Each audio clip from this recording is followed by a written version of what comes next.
Joining us tonight, Congressman Matt Gaetz. He serves on a number of key committees, including Judiciary, Budget, and Armed Services. Congressman, great to see you. Thanks for being with us. I want to start, if I may, with the president's surprise announcement today that he was dispatching the National Guard to the border to secure that border until a wall can be built. Your thoughts? Well, I'm glad the president is a man of action, even when the Congress has abandoned this president on the critical promise to secure our border. We should have funded the wall in the major legislation we were passing. The Senate should take up and immediately take a vote on the wall, but they're too gutless to even do that. And so the consequence is that people see that the United States isn't that serious about border security, and that invites people across our borders illegally. We need to shut down entitlements for illegal aliens. We need to have E-Verify. We need to build a wall, and we need to support a president who is determined to take action on this issue on behalf of the American people. I think most people are absolutely shocked that the leadership of the House, Paul Ryan specifically, and Mitch McConnell in the Senate that they both basically said to the president, we're going to insult you at will. We're not going to give you $1 for the wall.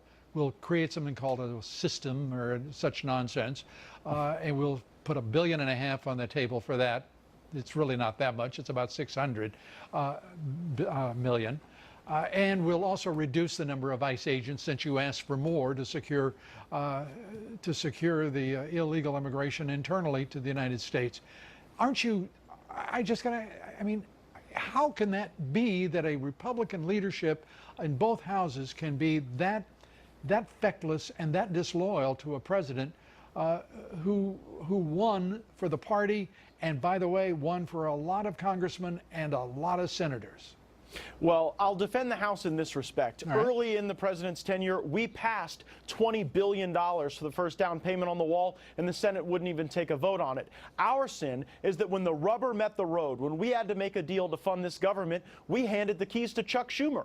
What you just described was the Chuck Schumer legislation, and he had all the power. We won the last election. It's time to start acting like it, or we're not going to win the next election. Look, this wasn't an election about DACA. If it was, Hillary Clinton would have won it. This was an election about border security, and we've got to put resources in the game. We've got to have skin in the game.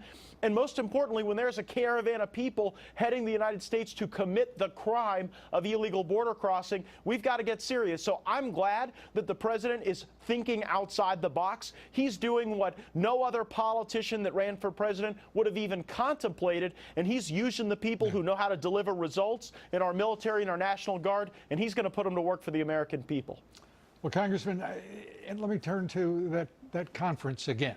And we find out that there's a super secret special permission given by Rod Rosenstein to the Mueller special counsel, which means that he could go after Paul Manafort or anyone, I presume, that he wanted back as many years as he wanted, who had nothing to do with the Trump administration or Russian collusion. And we didn't find out about it until the Manafort attorneys challenged the special counsel in court and produced discovery, forced them to produce discovery that reveals the existence of this memorandum.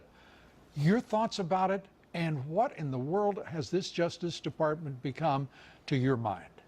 Lou, I'm on the Judiciary Committee, and I cannot tell you what the four corners of the Mueller investigation are, because Mr. Rosenstein and the other deep state swamp creatures at the Department of Justice haven't even been honest with the Congress about the four corners of this investigation. So we've got to play a far stronger role in exposing the hypocrisy at the Department of Justice. With no evidence of collusion, with no evidence of any crime whatsoever, they unleash Bob Mueller to go investigate things that happened before Donald Trump was even contemplating running for president. Meanwhile, when it's the Department of Justice's own conduct, when it's Rod Rosenstein's conduct that is in question, they go and hire one of their own employees to investigate themselves. That is ludicrous. That's why Jim Jordan and Mark Meadows and Ron DeSantis, many others, have joined our call for a second special counsel under Lee Zeldin's leadership, and we need that second special counsel to investigate the investigators, because the Department of Justice and the FBI cannot investigate themselves, and right now we can clearly see the inmates are running the asylum.